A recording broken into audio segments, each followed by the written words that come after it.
ॐ भूर्भुवस्वः तत्सवितुर्वरेण्यं भर्गो देवस्य धीमहि धियो यो नः प्रचोदयात्। उस प्राण स्वरूप दुखनाशक सुख स्वरूप श्रेष्ठ तेजस्वी पापनाशक देव स्वरूप परमात्मा को हम अपनी अंतरात्मा में धारण करें। वह परमात्मा हमारी बुद्धि को सतमार्ग की ओर प्रेरित करे। भाइयों बहनों, जय श्री राम, जय गुरुदेव, जय माँ आदिशक्ति। आप सभी भाइयों बहनों की साधना से संबंधित जिज्ञासाओं एवं आत्मज्ञान से संबंधित जिज्ञासाओं को सम्मिलित करते हुए मैं आज एक अत्यंत महत्वपूर्ण जिज्ञासा को यहाँ पर सम्मिलित कर रहा हूँ। हमारी बहन परी जी ने अपनी जिज्ञासा प्रकट करते हुए लिखा है, गुरुजी प्रणाम स्वीकार कीजिए। बहन प्रणाम, खुश रहिए। जगत जननी माँ की कृपा आप पर हमेशा बनी रहे। गुरुजी, मुझे पता है कि यह कलयुग है। इस समय मनुष्य के समक्ष ईश्वर प्रकट नहीं होते, फिर भी ये जानने को आतुर हूँ कि एक मनुष्य में क्या क्या गुण होने चाहिए कि वह व्यक्ति बिना पछतावे के पूर्णतया संतुष्ट होकर ईश्वर के सामने जाने के योग्य बन सके। हो सके तो जवाब दीजिएगा गुरुजी। बहन, आपने जो जिज्ञासा प्रकट की है बहुत महत्वपूर्ण है, और यहाँ पर प्रारंभ में ही जो आपने लिख दिया है कि यह कलयुग है, इस समय मनुष्य के समक्ष ईश्वर प्रकट नहीं होते, तो बहन निश्चित है कि आपने हमारे महान कथावाचकों से सतयुग, द्वापर, त्रेता, कलयुग के बारे में बहुत कुछ सुना है और पढ़ा भी होगा ग्रंथों में, किंतु मैं आपको यहाँ पर स्पष्ट रूप से बता देना चाहता हूँ, ये सतयुग, द्वापर, त्रेता एवं कलयुग, ये है काल गणना, हमारे ज्योतिष विज्ञान की काल गणना नहीं है। और इस काल गणना का वेद, उपनिषद, दर्शन ग्रंथों में कहीं से कहीं तक कोई उल्लेख नहीं है। वेदों के अंदर स्थान स्थान पर, कई स्थानों पर हमारे ऋषि मुनि उस परमपिता परमात्मा से प्रार्थना कर रहे हैं कि हे परमपिता परमात्मा, हम पुत्र पौत्रों के साथ धन धान्य से भरपूर जीवन जीते हुए मनुष्य जीवन की पूर्ण आयु 100 वर्ष को प्राप्त हों। ऐसा कई स्थानों पर प्रार्थना के रूप में मंत्रों में हमारे ऋषियों ने व्यक्त किया है। और जो आश्रम व्यवस्था थी, आश्रम व्यवस्था 25-25 वर्ष के आधार पर 4 आश्रमों में हमारे जीवन को ऋषियों ने विभाजित किया था, तो वह कालखंड भी वैदिक युग ही था। मनुष्य की पूर्ण आयु 100 वर्ष मानकर ही यह आश्रम व्यवस्था का कालखंड निर्धारित किया गया था। किंतु जहाँ वेदों में, उपनिषदों में, दर्शन ग्रंथों में मनुष्य की आयु, आगम ग्रंथों में अर्थात तंत्र ग्रंथों में मनुष्य की आयु 100 वर्ष ही मानी गई है, वहाँ पर इन बाद के ग्रंथों में अर्थात पुराणों में इंसान की आयु लाखों वर्ष दिखाई गई है। लाखों वर्ष। एक व्यक्ति को 60-60 हजार, 36-36 हजार वर्ष तक तो तपस्या करता हुआ यहाँ पर बताया गया है। और तपस्या भी ऐसे नहीं, एक पैर के अंगूठे में खड़े रहकर बिना कुछ खाए, बिना कुछ पिए। तो बहन, मैं यहाँ पर जितने सालों मैंने ये साधना की है, जब तक ध्यान किया है, ग्रंथों का स्वाध्याय किया है, उसके आधार पर दावे से कह रहा हूँ, डंके की चोट पर कह रहा हूँ, और मैं इस बात को पूर्ण प्रामाणिकता से साबित कर सकता हूँ। पूर्ण प्रामाणिकता से। या तो वेद झूठे हैं या फिर पुराण झूठे हैं, और वेद कभी झूठे हो नहीं सकते। और ये जो पुराण है, इनमें सत्य तो है, ज्ञान तो है, किंतु भरपूर पाखंड है, भरपूर असत्य है, भरपूर ढोंग है। और इसी ढोंग, पाखंड, इसी कपट ने, इसी छल ने हमारे सत्य सनातन धर्म को, जो कि पूर्ण विज्ञान पर टिका हुआ है, पूर्ण सत्य पर टिका हुआ है, पाखंड का पुलिंदा बना करके रख दिया है। और सनातन धर्म जो पहले संपूर्ण विश्व में था, उसे मुट्ठी भर क्षेत्र में समेट दिया है। इसके पीछे है यह सतयुग, त्रेता, द्वापर एवं कलयुग रूपी काल गणना की अवधारणा। सारे पाखंड की जड़ यह काल गणना ही है। इसी काल गणना को आधार बना करके लोगों को कल्पना लोक में ले जाया जाता है।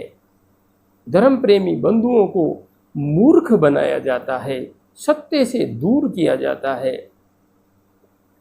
जहाँ तक बात है वास्तविक सत्य की, तो सत्य सतयुग में, त्रेता में, द्वापर में, कलयुग में कभी भी परिवर्तित नहीं होता। ईश्वर यदि उस युग में इंसानों के समक्ष प्रकट होता था, तो इस युग में भी प्रकट होता है। कोई संशय नहीं है, कोई भी संशय नहीं है, होता है। और यदि उस युग में प्रकट नहीं होता था, तो इस युग में भी कभी प्रकट नहीं हो सकता। और यह भी स्पष्ट रूप से समझ लीजिए, बड़ी से बड़ी सिद्धियां, बड़ा से बड़ा लक्ष्य 100 वर्ष के जीवन काल में प्राप्त किया जा सकता है। साधना के लिए 12 से 15 वर्ष का समय ही पर्याप्त है किसी भी लक्ष्य को प्राप्त करने के लिए। किंतु हाँ, जिस तरीके से पुराणों में कहा गया है, उस तरीके से कभी कोई लक्ष्य न तो किसी ने साधा है, न साधेगा, और न ही अभी वर्तमान में साध सकता है। वहाँ पर बहुत ज़्यादा पाखंड है, बहुत ज़्यादा कल्पनाएं हैं। यहाँ पर मैं आपको स्पष्ट कर देना चाहता हूँ। आगे आपने लिखा है कि एक मनुष्य में क्या क्या गुण होने चाहिए कि वह व्यक्ति बिना पछतावे के पूर्णतया संतुष्ट होकर ईश्वर के सामने जाने के योग्य बन सके। बस यहाँ पर आकर के आपका ये जो प्रश्न है, जिज्ञासा है, यह बहुत महत्वपूर्ण हो जाती है। बहन, जहाँ तक बात है एक व्यक्ति में गुण होने की, तो ये गुण ही हैं जो आपको ईश्वर के समक्ष बिना पछतावे के जाने योग्य ही नहीं बनाते, बल्कि आपके अंदर ही ईश्वरत्व उतर जाने की स्थिति निर्मित कर देते हैं। जब आप ईश्वर के गुणों को धारण करते हैं, तो आप किसी ईश्वर के समक्ष प्रकट होने योग्य नहीं बनते, बल्कि स्वयं आप ईश्वरत्व को अपने अंतस्थ में धारण कर लेते हैं।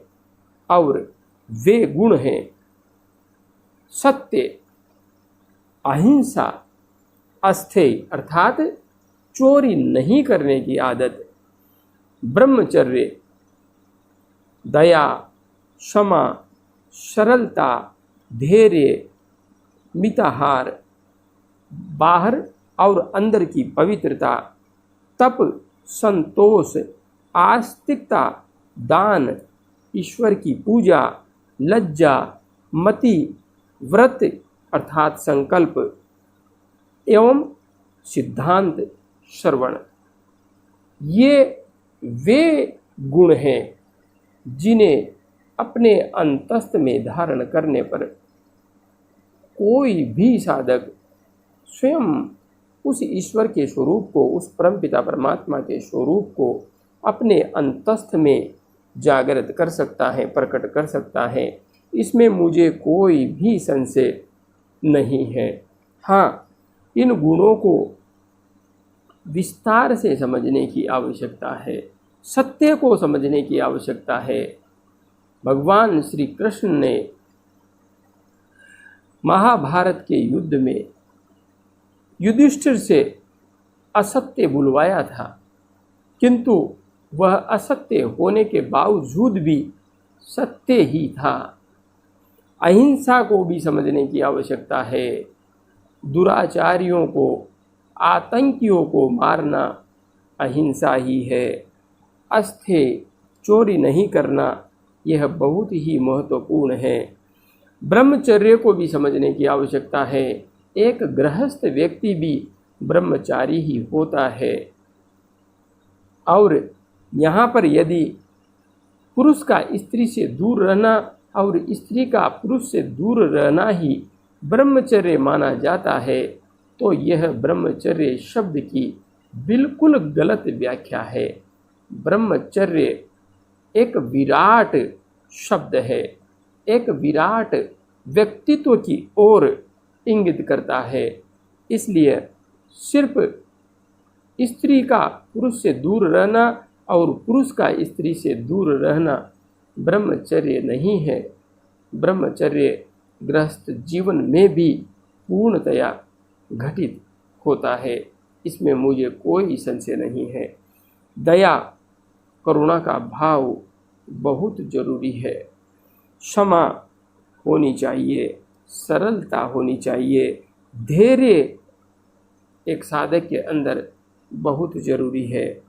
मिताहार, कम भोजन करने पर ही आप साधना की सिद्धि प्राप्त कर सकते हैं।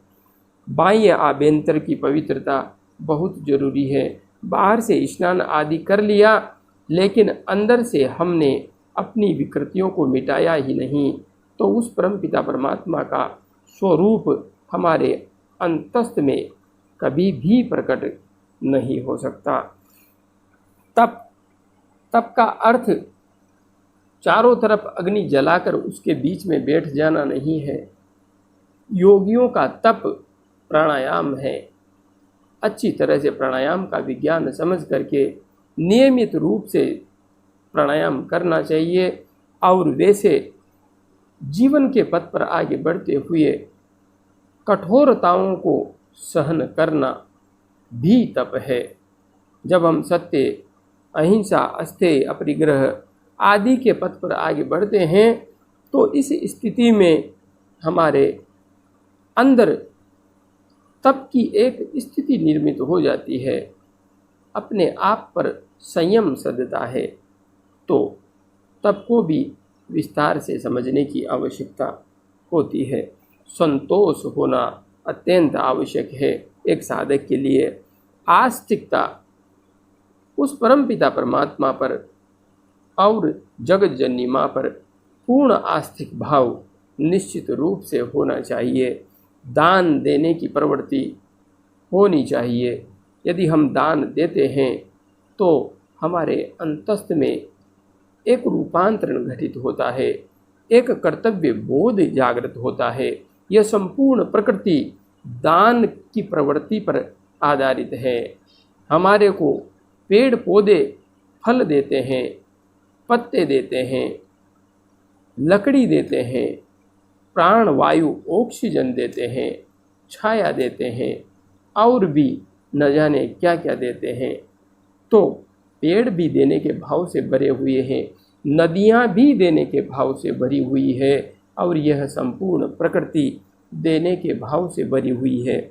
इसलिए एक साधक के अंदर भी दान देने की प्रवृत्ति होनी चाहिए। ईश्वर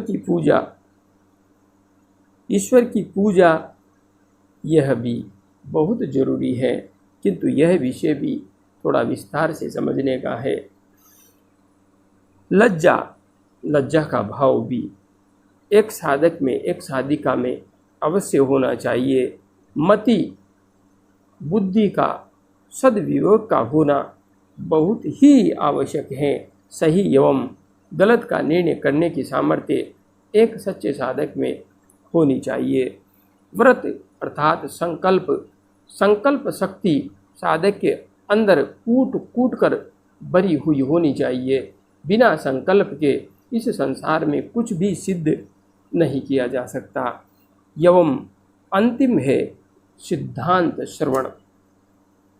हमें हमारे वेद, उपनिषद, दर्शन ग्रंथ जो हैं, हमारे ऋषि मुनियों की जो वाणी है, जो ग्रंथों में हमें उपलब्ध होती है, तो निरंतर इसका पठन पाठन करते रहना चाहिए। और कहीं पर यह श्रवण करने को मिलती है तो सुनना चाहिए।